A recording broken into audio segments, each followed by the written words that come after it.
प्यारे बच्चों, आप सभी का हमारे चैनल पे बहुत बहुत स्वागत है। जितने विद्यार्थी 4 मार्च को इंग्लिश का पेपर देने वाले हैं उनके लिए इंग्लिश का एक वायरल पेपर लेकर के आ चुका हूं और इस पूरे वायरल पेपर का A to Z solution provide करने वाला हूं, चाहे वो पार्ट ए का हो चाहे वो पार्ट बी का हो। और बच्चों, एक बात मैं पूरे यकीन के साथ बोल सकता हूं कि जो भी बच्चा ईमानदारी से इस पूरे वायरल पेपर का सोल्यूशन अंत तक देख लेता है तो 4 मार्च को इंग्लिश के पेपर में 70 में 70 फोड़ करके आएगा, इस बात की पूरी गारंटी है। और बच्चों, 4 मार्च को इंग्लिश के पेपर में बोर्ड कॉपी कैसे लिखना है, कैसे रिप्रेजेंट करना है, सब कुछ मैं बताऊंगा। और बोर्ड परीक्षा के पेपर में टॉपर कॉपी कैसे लिखते हैं इसका भी मैं तरीका बताने वाला हूं। इसलिए आप सभी संबल रिक्वेस्ट है, इस पूरे वीडियो को शुरू से लेकर के अंत तक जरूर देख लेना। वीडियो को लाइक कर देना, शेयर कर देना, चैनल पे नए होंगे तो सब्सक्राइब कर देना। आइए बच्चों, बिना टाइम को वेस्ट किए इस वीडियो को स्टार्ट करते हैं। और बच्चों, 4 मार्च को इंग्लिश का पेपर बिल्कुल ऐसा ही मिलेगा जैसा कि आप यहाँ पे देख पा रहे हो। तो बच्चों, पेपर मिलने के जस्ट बाद क्या करना है, आपको यहाँ पे फटाफट अपना रोल नंबर और यहाँ पे अपना नाम लिख देना है। उसके बाद बच्चों, इस पूरे पेपर को हल करने के लिए आपके पास समय मिलेंगे 3 घंटे 15 मिनट। 15 मिनट में पूरे पेपर को ध्यान से पढ़ना है और 3 घंटे में हल करना होगा, ठीक ना। और बच्चों, ये जो पेपर होगा 2 खंडों में डिवाइड होगा, पार्ट ए में होगा और पार्ट बी में होगा। तो मैं आप सभी को दोनों पढ़ कराऊंगा, ऐसा नहीं कि एक पढ़ करवा के चला जाऊंगा, दोनों पढ़ कराऊंगा, बारीकी से हल कराऊंगा, ठीक ना। और ये वीडियो देखने के बाद आप सभी का इंग्लिश में कोई डर नहीं रहेगा और 70 में 70 स्कोर कर सकते हो, इस बात की पूरी गारंटी है। समझ गए ना। तो आइए बच्चों, सबसे पहले हम पार्ट ए का सोल्यूशन देखते हैं। यहाँ पे लिखा गया है निर्देश में कि read the following passage carefully and answer the question that follow. सबसे पहले इस पूरे पैसेज को ध्यान से पढ़ना है और पढ़ करके आराम से बारीकी से हल करना होगा। इसमें लिखा गया है, an old man was distressed because his sons always quarrelled with one another. एक बूढ़ा आदमी परेशान था क्योंकि उसके बेटे हमेशा एक दूसरे से झगड़ते रहते थे। One day he called them to him and showed them a bundle of sticks tied together. एक दिन उसने उन्हें अपने पास बुलाया और उन्हें एक साथ बंधा हुआ लकड़ियों का एक बंडल दिखाया। आगे लिखा गया, he asked, उसने पूछा, if anyone of them was strong enough to break them. उन्होंने पूछा कि क्या तुम में से कोई इतना ताकतवर है कि इसे तोड़ सकता है, ठीक है। आगे लिखा गया बच्चों कि first one and then another tried. एक के बाद एक ने ट्राई किया, प्रयास किया, बट दे ऑल फेल्ड, लेकिन सभी ने असफल रहा, ठीक ना। आगे समझते हैं कि ही देन अनटाइड द बंडल। फिर उसने एक खुला हुआ लकड़ी का गठर दिया, ठीक ना। फिर उसने उस गठरी को खोल दी और यहाँ पे लिखा गया है कि खोलने के बाद and told them to break each stick separately, और बोला कि बारी बारी से लकड़ी के गट्ठर को आराम आराम से लकड़ी को तोड़िए। दिस दे डिड इजली, इस प्रकार से उन्होंने सभी को लकड़ी का गट्ठर तोड़ दिया। And all the sticks were soon broken, आराम से टूट गया। दस ही टाट, उन्हें सिखाया कि them that United they would be strong. इस प्रकार उन्हें यह सिखाया कि आप सभी को एक साथ रहना है, एकजुट होकर के रहना है, but disunited they would always be weak. अगर भैया अगर आप डिसयूनाइटेड होकर रहते हो, अलग अलग होकर रहते हो, तो कहीं ना कहीं आप कमजोर रहेंगे, ठीक है। तो बच्चों, मैंने पूरा पैसेज पढ़कर सुना दिया। अब बच्चों, ये क्वेश्चन को हम कैसे हल करेंगे समझते हैं। यहां पर पूछा गया है, an old man was distressed because, एक बूढ़ा आदमी क्यों चिंतित रहता था, बताना है। His sons quarrelled sometimes with him, उसके बेटे कभी कभी झगड़ते रहते थे। His sons quarrelled with their friends, कि उसके पुत्र से अपने मित्रों के साथ झगड़ते रहते थे। His sons always quarreled with one another, उसके जो भी बेटे थे आपस में लड़ाई झगड़ा करते रहते थे। या his sons did not quarrel। तो बच्चों बताओ इसका राइट आंसर क्या होगा। आशा करता हूं समझ में आ गया होगा कि N old man was distressed because, जो बूढ़ा आदमी था क्यों चिंता में रहता था, क्योंकि उसके बेटे आपस में लड़ाई झगड़े करते रहते थे। ऑप्शन नंबर हमारा तीसरा बिल्कुल यहाँ पर राइट आंसर हो जाएगा। His sons always quarreled with one another, ठीक ना। अब चले बच्चों, आगे हम बढ़ जाते हैं। अगला हमारा क्वेश्चन ये पूछा गया है कि N old man was distressed, it means he was. आज इसमें पूछा गया कि भैया डिस्ट्रेस का मतलब क्या होता है, अब बताना है, हैप्पी, ठीक ना। आगे लिखा गया यहाँ पे हैप्पी के बाद लिखा गया है एंग्री, हेल्पफुल या सैड। तो बच्चों बताओ चिंता की क्या हो जाएगा, चिंतित रहना का एंग्री हो जाएगा, ठीक ना, एंग्री हो जाएगा। ऑप्शन नंबर हमारा यहाँ पे क्या हो जाएगा, सेकंड राइट आंसर होगा। अब आगे बढ़ जाते हैं। अगला हमारा क्वेश्चन क्या दिया है, ध्यान से समझिएगा। जितना क्वेश्चन बता रहा हूं ना आज की वीडियो के माध्यम से, सारे के सारे क्वेश्चन एकदम इंपॉर्टेंट है और यही बोर्ड के पेपर में छपने वाले हैं भाई, ठीक ना। इसलिए वीडियो को पूरा देखना, चाहे वो सेक्शन ए हो चाहे वो सेक्शन बी हो। वीडियो थोड़ी सी लंबी बनेगी लेकिन भैया 70 में 70 स्कोर कर जाओगे अगर ये वीडियो देख लेते हो तो। Which word in the passage is opposite of weak. अच्छा वीक का भैया अपोजिट क्या होगा? वीक मतलब क्या होता है? कमजोर। अच्छा कमजोर का उल्टा क्या हो जाएगा? स्ट्रांग हो जाएगा ना। क्या हो जाएगा? स्ट्रांग हो जाएगा। तीसरा ऑप्शन आप सभी का बिल्कुल यहाँ पर राइट आंसर होगा। आगे समझते हैं। अगर हमारे क्वेश्चन ये पूछा गया है कि choose the correct option to answer the following. 4 से लेकर 8 तक हल करना है कि his friend dash before he reached there. वह माने उसको उसे पहुंचने से पहले वो चला गया था, तो क्या हो जाएगा?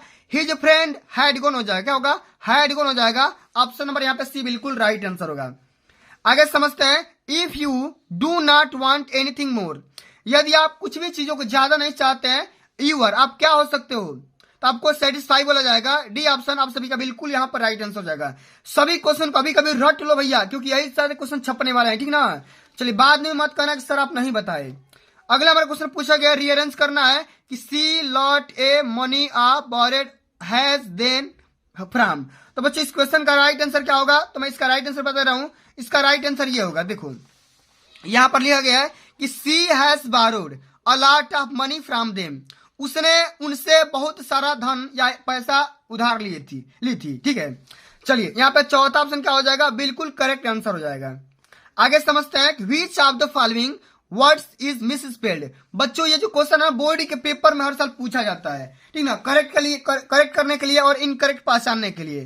तो इसमें देखो इंपोर्टेंट है लिखा गया, इम्पॉसिबल, इंपोर्टेंस, इम्पैक्ट लिखा गया है। मैंने 4 यहाँ पे मीनिंग लिखा गया है, चारों में से कोई एक मीनिंग गलती है। आपको गलती को पहचान करके ओएमआर आंसर में भरना होगा। तो यहाँ पे देखो इंपोर्टेंट की स्पेलिंग ये नहीं होती है, IMPORTANT होता है, यहाँ पे TNT लिखा गया है, तो यही इसका राइट आंसर हो जाएगा।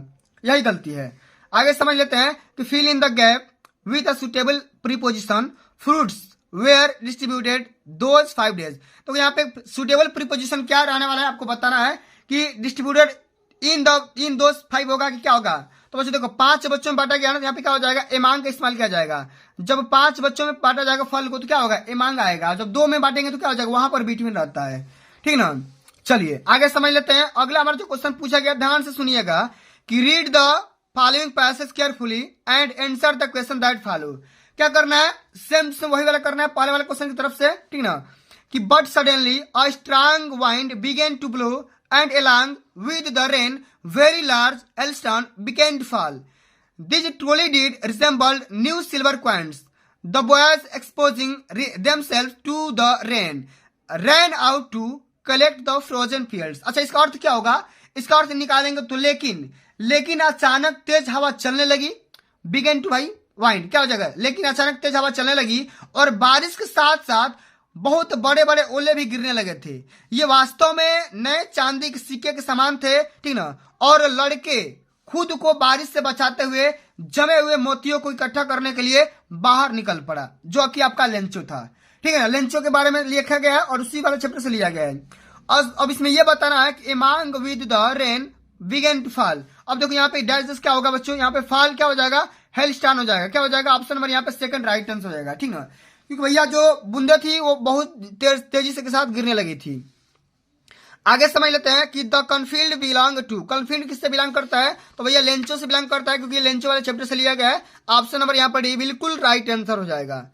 जितना क्वेश्चन बता रहा हूं ना भाई, सभी लोग तैयार कर लो भाई, फिर बाद में मत कहना। चलिए 11 से लेकर के 13 तक choose the correct option to answer the following question. Nelson Mandela become the first black of the South Africa. Prime minister, vice president या defence minister. Nelson Mandela South Africa के पहले क्या बने थे? तो सबसे पहले वाइस प्रेसिडेंट बने थे। यहां पर भी ऑप्शन बिल्कुल राइट आंसर हो जाएगा। आगे समझ लेते हैं कि mahseer is a large fish found in the fresh water of the river. माने किस नदी में पाई जाती भाई? तो ये पाई जाती कावेरी नदी में। ऑप्शन नंबर यहाँ पर सी बिल्कुल राइट आंसर हो जाएगा मेरे प्यारे बच्चों। चलिए अगला हमारा क्वेश्चन ये पूछा गया है कि the bus fare from Velli's village to the town was paise one way. माने एक ओर से जाने का कितना किराया लगता है? तो भैया 30 पैसे लगते हैं पर आदमी का, ठीक ना। कितना पैसा? 30 पैसा लगता है।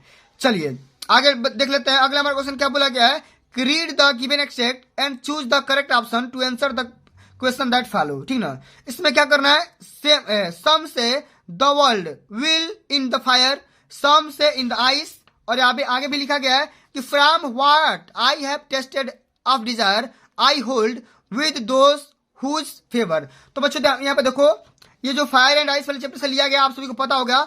इसमें क्वेश्चन ये बोल रहा है कि who is the speaker in the above lines. इसमें वक्ता कौन भाई, कौन बोल रहा है? तो भैया कवि ही बोल रहे हैं ना, क्या हो जाएगा? द पोएट हो जाएगा इसका राइट आंसर।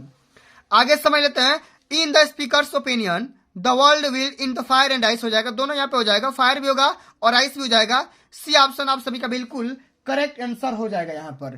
ठीक है, अब चलिए अगला हमारा क्वेश्चन क्या पूछा गया, ध्यान से सुनना मेरे प्यारे बच्चों। Choose the correct option to answer the following question. इसमें क्या करना है, आप सभी को राइट आंसर चूज करके यहां पर लिखना होगा कि Hari Singh did not know, Hari Singh नहीं जानते थे कि हाउ टू कुक, खाना कैसे बनाया जाता है, but told that he could cook because. अच्छा बताओ इसमें क्या होगा, क्योंकि वो खाना बनाना चाहते थे, तो क्या हो जाएगा, he wanted to learn cooking. Option number यहाँ पे राइट आंसर हो जाएगा। बच्चों मैं केवल ऑप्शन क्यों बता रहा हूं, ताकि आपका समय बचेगा, और समय बहुत ही कीमती है भाई, ज्यादा मैं नुकसान नहीं करना चाहता हूं। अगला हमारे क्वेश्चन पूछा गया है कि during treatment of the dog the doctor यहाँ पे हो जाएगा kept an ice on the dog और giving him no food but plenty of water. मैंने देखो जो डॉक्टर था वो कुत्ते को बिना इलाज किए, बिना सुई दिए और बिना कोई सर्जरी किए उसको ठीक कर दिया था। तीसरा ऑप्शन यहाँ पे क्या हो जाएगा, बिल्कुल यहाँ पर राइट आंसर हो जाएगा। चलिए अब आगे हम समझ लेते हैं। अगला हमारा क्वेश्चन ये पूछा गया है कि Albright mother gifted him a book entitled, मैंने अल्ब्राइट के माता के द्वारा उसको कौन सी किताब को दिया गया था, उस किताब का नाम था the travels of monarch x. तीसरा यहाँ पे ऑप्शन बिल्कुल राइट आंसर हो जाएगा मेरे प्यारे बच्चों। ठीक है, अगर हमारा क्वेश्चन क्या पूछा गया कि which of the following sentences is correct, इसमें करेक्ट क्या होगा, इसमें पहले ऑप्शन सही हो जाएगा कि Matilda borrowed a necklace of real diamond. Matilda ने भैया रियल डायमंड मांगे थे, उधार लिए थे, but return A necklace of artificial diamond. लेकिन जब भैया जब गुम हो गया था, भूल गया था, तब क्या हुआ कि उन्होंने आर्टिफिशियल डायमंड बनवा करके उसको रिटर्न कर रही थी। यह इस क्वेश्चन का राइट आंसर हो जाएगा। अब आगे देख लेते हैं कि नंबरलाल रामलाल हैड 7 चिल्ड्रेन, माने नंबरलाल रामलाल के पास 7 बच्चे थे। कितने लड़की थी, कितने लड़के थे, तो 3 बच्चे थे और 4 बेटियां थी। 3 बेटे थे और 4 बेटियां थी, तो क्या हो जाएगा 3 सन्स एंड 4 डॉटर हो जाएगा। तीसरा ऑप्शन आपका बिल्कुल यहाँ पर राइट आंसर हो जाएगा। अब चलिए बच्चों हम बात कर लेते हैं पार्ट बी के बारे में, रीडिंग वाले सेक्शन से एक एक प्रश्न का सोल्यूशन देखते हैं भैया। आराम से देखेंगे, वीडियो थोड़ी सी लंबी बनेगी, लेकिन आपको पूरा भरोसा हो जाएगा कि भाई अगर पेपर में अगर ये क्वेश्चन आ जाता है तो उड़ा दोगे भाई, गर्दा बांध दोगे आप लोग, ठीक ना। चलिए इसमें बोला गया है read the following passage and answer the question that follow. बिल्कुल जैसे मैंने पहले वाला क्वेश्चन बताया था उसी प्रकार से हल करना होगा। आइए एक एक शब्द का मतलब समझते हैं, उसके बाद से हल करेंगे।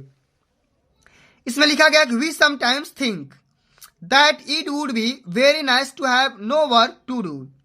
अच्छा इसका मतलब क्या होगा, अर्थ समझ लेते हैं कि हम कभी कभी ये सोचते हैं कि कोई काम ना होता तो कितना अच्छा होता मेरे भाई। आप भी यही सोचते हो कि अगर पढ़ना नहीं पड़ता तो कितना अच्छा होता। How do we envy rich people who have not to work from their living but can to just what they please all the year round. अच्छा इसका अर्थ क्या होगा बच्चों, इसका अर्थ ये होगा कि हम उन अमीर लोगों से कैसे ईर्ष्या कर सकते हैं जैसे जिन्होंने अपनी जीविका के लिए काम नहीं करना पड़ता, बल्कि वे साल भर वही करते हैं जो वे चाहते हैं। देखो यहाँ पे लिखा गया ना, yet when we feel this we make mistake, ठीक है, लेकिन सब कुछ जानने के बाद भी हम गलतियां करते हैं। Sometimes they are tired too of having nothing to do, ठीक ना। इसका अर्थ क्या होगा बच्चों, हम फिर भी हम जब यह महसूस करते हैं तो हम गलती कर बैठते हैं, और कभी कभी वे कुछ न करने के कारण हम क्या कर देते हैं, थक जाते हैं भाई। आगे लिखा है most of us our happy when we have regular work to do the first thing work does for us to do give a happiness the work gives a self respect. जो हमारा काम होता है भैया वही हमको सेल्फ रिस्पेक्ट देता है। The idler however sleeps on the work of the other but the honest worker who earns his living by useful toils, ठीक ना। आगे लिखा है can hold up his head and respect himself. Lastly regular work help us in building up character. आगे लिखा गया it teaches us such good habits as punctually carefulness and faithfulness in work. It is the man who work, not the idler, that as a rule develops the best character. अब बच्चों यहाँ पे मैं पूरा आपको अर्थ बता दे रहा हूँ कि कभी कभी हम ये सोचते हैं कि कोई काम ना करना पड़ता तो कितना अच्छा होता, और हम उन अमीर लोगों से कैसे ईर्ष्या कर सकते हैं जिन्हें अपनी जीविका के लिए काम नहीं करना पड़ता, बल्कि वे साल भर वही करते हैं जो वे सोचते हैं या जो चाहते हैं, ठीक ना। फिर भी हमें यह महसूस होता है तो हम गलती कर बैठते हैं, और कभी कभी वे कुछ ना करने के कारण भी थक जाते हैं। होता है ना, कभी कभी हम बैठे बैठे सोच से भी थक जाते हैं, ऐसा होता है हम लोग के साथ भी। हम में से अधिकांश लोग तब खुश होते हैं जब वे हमारे पास करने के लिए कुछ नियमित काम होता है, ठीक ना। आगे बताया जा रहा है कि सबसे पहली चीज जो काम हमारे लिए करता है वह है हमें खुशी देना।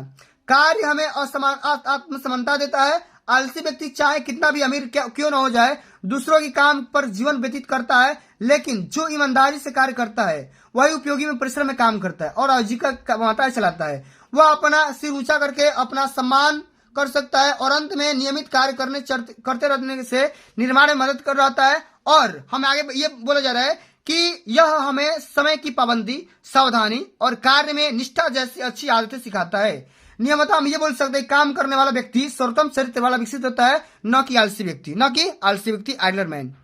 आगे समझ में। अब चलिए बच्चों, यहां पर देखो लिखा गया है क्वेश्चन ये पूछा गया why do we sometimes envy rich people. कभी कभी हम धनी व्यक्ति से ईर्ष्या क्यों करते हैं भाई। एनवी मतलब ईर्ष्या क्यों करते हैं, क्यों जलते हैं। तो बच्चों इस क्वेश्चन का हम कैसे जवाब करेंगे, कैसे हल करेंगे, यहां पर ध्यान से समझिएगा। थोड़ा सा इसको हम जूम आउट कर ले रहे हैं, ठीक है। इसी प्रकार से पार्ट बी रीडिंग यहाँ पे लिखेंगे, क्वेश्चन नंबर यहाँ पे 1 लिखेंगे। इसी प्रकार से सभी को रिप्रेजेंट करना है भाई। थोड़ा सा भी परेशान बिल्कुल भी मत होना, वरना दिक्कत हो जाएगा भाई। इसमें लिखेंगे we envy rich people because we think that they do not work for their living and they can to do whatever please throughout the year. क्या करना होगा, यहां से आप बना करके बातें लिख दोगे, पूरा नंबर यहां से मिल जाएंगे। ओके, अब चलिए अगला हमारा देखो क्वेश्चन ये पूछा गया है कि what is the first thing that the work gives us. अच्छा देखो यहाँ पर लिखा गया पूरा पैसेज, अगर आप पढ़ोगे ना तो मैंने इसी पैसेज में से बना करके लिखा हुआ है, ठीक ना। मैंने इसी पैसेज में से बना करके लिखा हुआ है, ठीक ना। कोई भी देखो अगर आप पैसे पढ़ोगे ना तो first thing work to do the happiness, क्या हो जाएगा, हैप्पीनेस वाला हो जाएगा। तो यहाँ पे देखो, यहाँ पे लिखा गया the first thing work does for us is two gives us happiness. जो हमारा काम होता है वही हमें क्या करता है, खुशी देता है। आगे लिखा गया बच्चों, ध्यान से सुनिएगा, यहाँ पर देखो कि who develops the best character, माने बेस्ट कैरेक्टर कौन डेवलप कर सकता है भैया। तो इसका राइट आंसर क्या होगा, इसमें यह लिखेंगे कि द मैन हु वर्क्स, ऐसा आदमी जो काम करता है और काम हमेशा करता रहता है, नॉट द आइडलर। भाई जो चोरी करता है ना शरीर का, तो कभी खुश हो ही नहीं पाएगा। That as a rule develops the best character. और अगला हमारे क्वेश्चन पूछा गया है, ध्यान से सुनिएगा कि what is the opposite of the word man who works. जो काम करता है उसका उल्टा क्या होगा, जो काम करता है मेहनती उसका उल्टा क्या होगा, तो उसका उल्टा हो जाएगा आइडलर। क्या हो जाएगा, आइडलर हो जाएगा, माने काम चोर हो जाएगा, ठीक ना।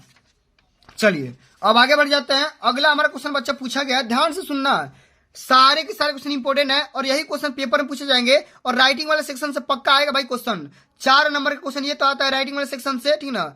लेटर राइटिंग के लिए 4 नंबर और 6 नंबर तो भैया यहां से आएंगे आप सभी को रिपोर्ट राइटिंग करने के लिए। तो दोनों सेक्शन इंपोर्टेंट है, तैयार करके जाना है और यही क्वेश्चन आएंगे, बिल्कुल भी घबराना मत और वीडियो को एंड तक देखते रहना है। इसमें लिखा गया कि write a letter to your friend to invite him या her to attend your elder sister marriage. अगर आपको ये नहीं आ रहा तो आप इसको हल करना कि write an application to the principal of your college that the college library is lacking its function. तो दोनों में से किसी को कॉल करना है, तो बच्चों हम यहाँ पे हल करेंगे। लेटर लिखेंगे, पत्र लिखेंगे, तो कैसे लिखना तरीका पूरा मैं यहाँ पे आप सबको बता दे रहा हूँ। क्वेश्चन नंबर डाल देना ऊपर, फिर यहाँ पे लिख देना लेटर राइटिंग। इसमें कैसे लिखेंगे, इसमें क्या करना भैया, अपने बहन की शादी में अपने मित्र को बुलाने के लिए उसको एक पत्र लिखना है भैया, ठीक ना। कैसे लिखेंगे, यहाँ पे सबसे पहले एड्रेस लिख देंगे कि 124 नेहरू नगर न्यू दिल्ली, डेटेड, यहाँ पे डेट वगैरह डाल देना। माई डियर विनोद, अपने मित्र का नाम लिख देना। इसमें लिखेंगे आगे I am glad to inform you that the marriage of my sister Anchal. बहुत ही खुशी के साथ मैं इन्फॉर्म कर रहा हूं कि मेरी छोटी बहन या बड़ी बहन का शादी फिक्स हो चुका है, जिनका नाम अंचल है। इज फिक्स्ड फॉर 25 जनवरी और यहाँ पे सन वगैरह लिख देना। You are cordially invited to the wedding. My mother wishes, मेरी माता चाहती है दैट योर सिस्टर, आपकी बहन शुड भी ऑल्सो अटेंड द मैरिज, आपकी बहन भी शादी को अटेंड करे। You will receive love and best wishes. आशा करता हूं आप इस पत्र को बड़े प्यार से और इच्छा के साथ इसको सपोर्ट करेंगे और एक्सेप्ट करेंगे। योर सिंसियरली, और यहाँ पे XYZ वगैरह नाम लिख देना। और बच्चे एक बात ध्यान से सुनो, पेपर में जब भी आप लोग लेटर राइटिंग करना या एप्लीकेशन लिखना तो यहाँ पर अपना नाम कभी भी मत लिखना, ठीक ना। यहाँ पर अपना नाम कभी भी भाई मत लिखना, ठीक ना। चलिए आगे बच्चों समझ जाते हैं। अगला हमारा ये क्वेश्चन पूछा गया, ध्यान से सुनना क्या बोला गया है। 6 नंबर का क्वेश्चन है कि right a report on the science exhibition in your college in about 80 to 100 words. यह भी क्वेश्चन 6 नंबर का पूछा गया है, ठीक ना। चलिए इसमें हिंट भी दिया गया, डेट वगैरह लिखना है। In organisation, models, exhibition, gathering, experience, overall expression पूरा बना कर लिखना है।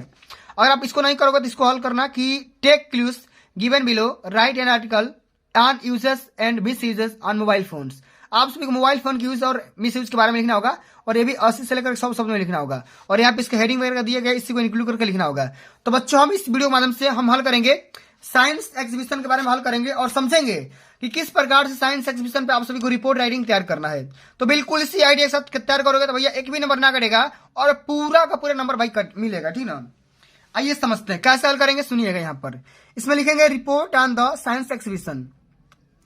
इसमें क्या लिखना होगा, science exhibition was organised by the secondary student of Revati inter college Revati Ballia. अपने कॉलेज के यहाँ पर नाम लिख देना कुछ ही बना करके। To create a science awareness among the people, it was held in the school। और यहाँ पे स्कूल का नाम लिख सकते हैं, स्कूल ऑडिटोरियम ऑन 24 अगस्त और यहाँ पे सान वगैरह लिख सकते हैं, ईयर का नाम। As a part of silver jubilee, ठीक ना, jubilee celebration of the school. The timing was from 11 AM to 1 PM। Timing भी यहाँ पे देखो, जितना बात बोला गया ना बना करके कुछ भी लिख सकते हो। ऐसा मत सोचना कि जो मैं यहाँ पर लिखा हूँ वही आप लिखोगे, बिल्कुल ऐसा भी मत करना। अपने से बना करके लिख सकते हो। मैं एक आइडिया बता रहा हूँ, इसी आइडिया के साथ लिखना है। आगे लिखेंगे the exhibition director of school, ठीक ना। लिखेंगे प्रिंसिपल, माने देखो वाइस प्रिंसिपल या प्रिंसिपल कुछ भी लिख सकते हो कि the exhibition include stall showing of waste, exhibition include waste, solar energy, hydro power plant, global warming. माने इसी के बारे में बताया जाएगा। जो भी हमारा ये अगर ये स्टॉल लगेगा तो इसमें क्या बताया जाएगा, इस अवेयरनेस में बताया जाएगा कि भाई वेस्ट, सोलर एनर्जी, ठीक ना, हाइड्रो पावर प्लांट या ग्लोबल वार्मिंग के बारे में, इन्हीं सब चीजों के बारे में यहाँ पर चर्चा किया जाएगा। Visitors represent या present the exhibits which were educative and also entertaining। जो भी हमारा ये जो लेक्चर था या मीटिंग था बहुत ही मजेदार था, एजुकेटिव था और साथ में इंटरटेनिंग भी था। The exhibition was certainly successful, बहुत ही अच्छा रहा, सफल रहा। Because large number of people attended, क्योंकि बहुत सारी भारी संख्या में लोग आए थे और इसको सफल बनाने की कोशिश किए थे। ओके चलिए अब आगे हम बात कर लेते हैं। अगला हमारा जो क्वेश्चन पूछा गया, ध्यान से सुनना मेरे बच्चों। इसमें आपको ये करना है, चौथा नंबर क्वेश्चन में देखो यहाँ पे ग्रामर का सेक्शन आता है। बहुत सिंपल से क्वेश्चन पूछा जाता है कि rewrite the following sentences into indirect speech. Narration को चेंज करना है भाई, इनडायरेक्ट में चेंज करना है कि Mohan said to Seema please help me. इसका राइट आंसर क्या होगा, कैसे लिखोगे, यहाँ पे देखो Mohan requested Seema to help him. इसी प्रकार से तो हो जाएगा, आराम से कर सकते हो। सेड टू किसमें चेंज हो जाएगा भैया, रिक्वेस्टेड में चेंज हो जाएगा कब, जब प्लीज की बात आएगी तब। आगे हमारा क्वेश्चन पूछा गया कि वॉइस के बारे में। इसको देखो एक्टिव वॉइस में दिया गया, इसको पैसिव वॉइस में चेंज करना है। I am writing a letter. तो हम यहाँ पे क्या करते हैं, सब्जेक्ट को ऑब्जेक्ट और ऑब्जेक्ट को सब्जेक्ट में चेंज करते हैं। तो क्या हो जाएगा, a letter is being written by me हो जाएगा, ठीक है। अब अगला हमारा क्वेश्चन क्या पूछा गया, ध्यान से सुनना। पंक्चुएट करने के लिए आता है, यहाँ पे देखो पंक्चुएट करने के लिए 2 नंबर का आता है। Punctuate the following sentences. यहाँ पे देखो लिखा गया कि she said to me have you ever been to Goa. अब इसको क्या करना भैया, पंक्चुएट करना है। कैसे हल करेंगे, सी सेड टू मी, कामा कर दो, यहाँ पे कामा लगा दो, have you ever been to Goa और गोवा में कैपिटल लगा देना और यहाँ पे क्वेश्चन मार्क लिख देना और यहाँ पे वगैरह बंद कर देना, ठीक ना। अब चलो अगला हमारा क्वेश्चन पूछा जाता है ट्रांसलेशन से, 4 नंबर का आता है। बॉडी के पेपर में आएगा तो बिल्कुल छाप देना मेरे भाई, ठीक ना। बोला जा रहा है कि वर्षा ऋतु सभी ऋतुओं से अच्छी होती है, चारों ओर हरियाली दिखाई देती है और कृषि के लिए वर्षा बहुत ही महत्वपूर्ण है। वर्षा और वन एक दूसरे पर निर्भर है। तो कैसे हल करेंगे समझिएगा। इसमें लिखेंगे कि rain season is better than all seasons, greenery is visible all around, rain is very important for agriculture, rain and forest are depend on each other. इस प्रकार से बच्चों बना करके लिख दो, पूरा नंबर यहां से पा जाओगे, ठीक ना। अब चलिए अगला हमारा क्वेश्चन क्या रखा है, ध्यान से सुनना मेरे भाई, ठीक ना। 5वां नंबर क्वेश्चन लिटरेचर वाला क्वेश्चन है, बहुत ही ज्यादा इंपॉर्टेंट है। इसको ध्यान से सुनना। कई बार बच्चे इसी में फंसते हैं और उनको नहीं आता है तो फिर डिस्टर्ब हो जाते हैं। मैं क्या बोला था आप सभी से, मैं पूरा बताऊंगा ना। आप लोग एक बार वीडियो को लाइक कर देना, शेयर कर देना, और जो बच्चे अभी तक वीडियो को देख रहे हैं और चैनल पर नए होंगे भैया वो सब्सक्राइब कर लेंगे, ठीक ना। इसमें करना है answer the following question in about 30 to 40 words etch. क्या करना है, 2 क्वेश्चन पूछा गया है, दोनों कॉल करना है, ठीक ना। हु वाज एनी प्रैंक, ठीक ना, और where did she write a diary, इसके बारे में करो या इसके बारे में करो, what is Coorg famous for. तो दोनों में से किसी एक के बारे में हल करना होगा। आइए समझते हैं, ऊपर वाले के बारे में समझेंगे, हल करेंगे।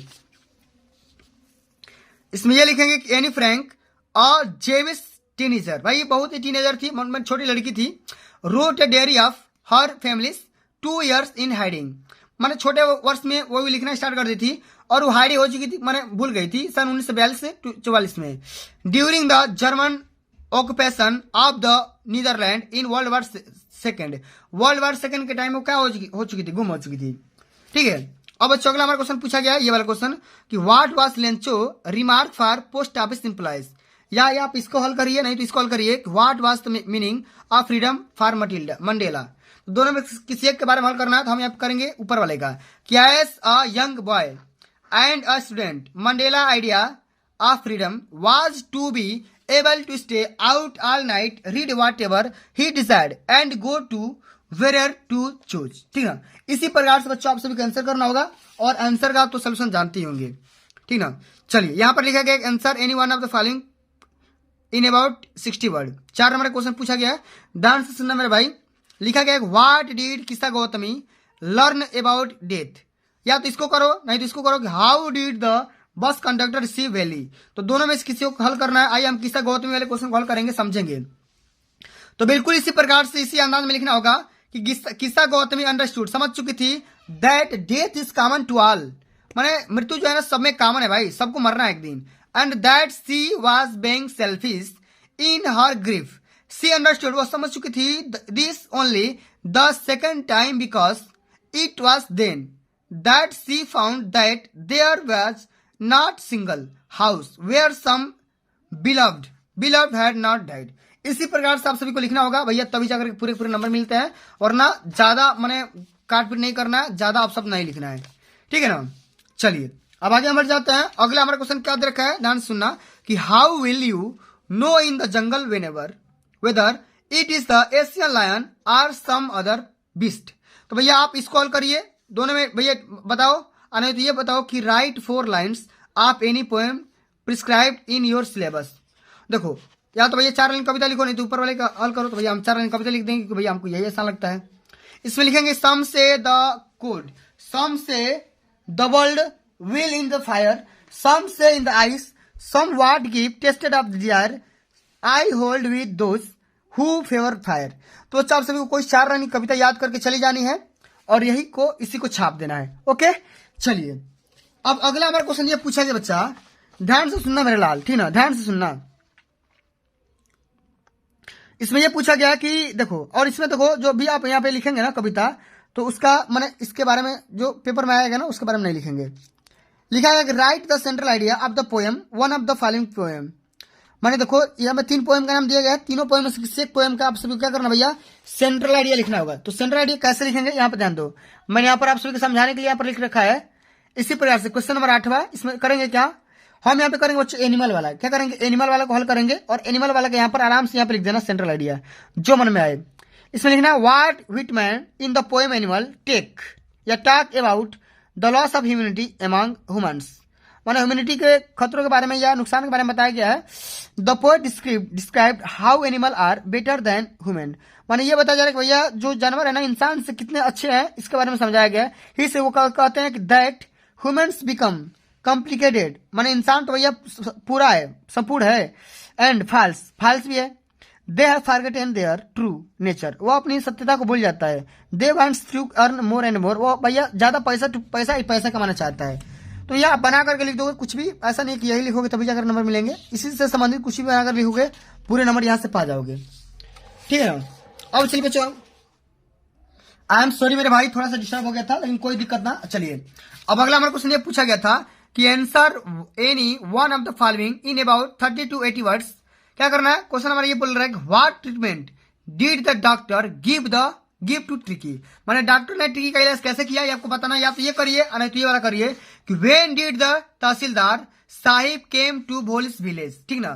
तहसीलदार साहब माने भोलिस के विलेज में कब आए थे इसके बारे में बताना है, ठीक है ना। दोनों में से किसी कॉल करना है। आइए समझते हैं किस प्रकार सॉल्व करेंगे। यहाँ पे लिखेंगे पहला वाला क्वेश्चन का हल करेंगे कि tricky was treated by doctor Harriet without medicine और सर्जरी, ठीक ना। जो भी डॉक्टर थे हैरियट थे, ठीक ना, और डॉक्टर कुत्ते के इलाज कैसे किए थे, बिना दवा के और बिना किसी सर्जरी के। इसमें लिखेंगे he controlled the amount of the food, the diet and gave him plenty of water, he make tricky play and exercise with the other dogs, मतलब दूसरों कुत्तों के साथ वो खेलने लगा इन द सर्जरी, ठीक ना। Tricky gained his energy, tricky ने बहुत ही कम समय में अपनी एनर्जी गेन कर पाया और स्वस्थ बन गया। अब देखो अगला हमारा क्वेश्चन यह लिखा गया है, ध्यान समझिएगा, 10वां नंबर जो कि अंतिम नंबर क्वेश्चन रहने वाला है कि answer any one of the following in about 60 to 60 word. How was Bholi taken to school for her primary education. या तो भैया इसके बारे में करो, नहीं तो इसके बारे में करो कि what would have happened if Matilda had not lost the diamond necklace in the minister whirl. तो दोनों में किसी कॉल करना है। आइए हम हल करें ऊपर वाले के बारे में। लिखेंगे इसमें कि भोली वाज 7 years ओल्ड। भोली भाई कब किस साल की थी, 7 साल की बच्ची थी। Her sisters Mangala was married, जब मैंने उसकी बहन मंगला की शादी हुई थी। आगे लिखेंगे दैट सेम ईयर, मैंने उसी समय अब प्राइमरी स्कूल वाज ओपन, उसी समय एक प्राइमरी स्कूल खुला, प्राथमिक विद्यालय खुला फॉर गर्ल्स, लड़कियों के लिए इन द विलेज, उसी गांव में। द तहसीलदार विजिटेड टू इनऑर्गेनाइज, ठीक ना, the primary school. Tehsildar then asked Ramlal to send his daughter to school, ठीक ना। स्कूल के जो प्रिंसिपल थे भाई आए थे, टीचर आए थे उनके गांव में और रामलाल से बात किया कि भैया आप अपनी लड़की को स्कूल में विदा करिए पढ़ाई करने के लिए, ठीक है ना। तो प्यारे बच्चों मैंने पूरा यहाँ पे पूरा सिलेबस खत्म कर दिया और पूरा मैंने इस वीडियो के माध्यम से सारा का सारा यहाँ पर मॉडल पेपर मैंने खत्म कर दिया, ठीक है। तो बच्चों इसी प्रकार से आप सभी को पूरे सारे के सारे क्वेश्चन को अटेम्प्ट करने होंगे। अगर आप इस प्रकार से कॉपी को लिखते हो और रिप्रेजेंट करते हो और इसको तैयार करके चले जाते हो तो भैया बोर्ड के पेपर में 70 में 70 फोड़ करके आओगे, इस बात की पूरी गारंटी है। तो प्यारे बच्चों अगर ये वीडियो आप सभी को अच्छी लगी होगी, हेल्पफुल लगी होगी, तो वीडियो को एक प्यारा से लाइक कर देना, शेयर कर देना, चैनल पे नए होंगे तो सब्सक्राइब कर देना। जल्द मिलते हैं अगली वीडियो में, तब तक के लिए जय हिंद, जय भारत, वंदे मातरम।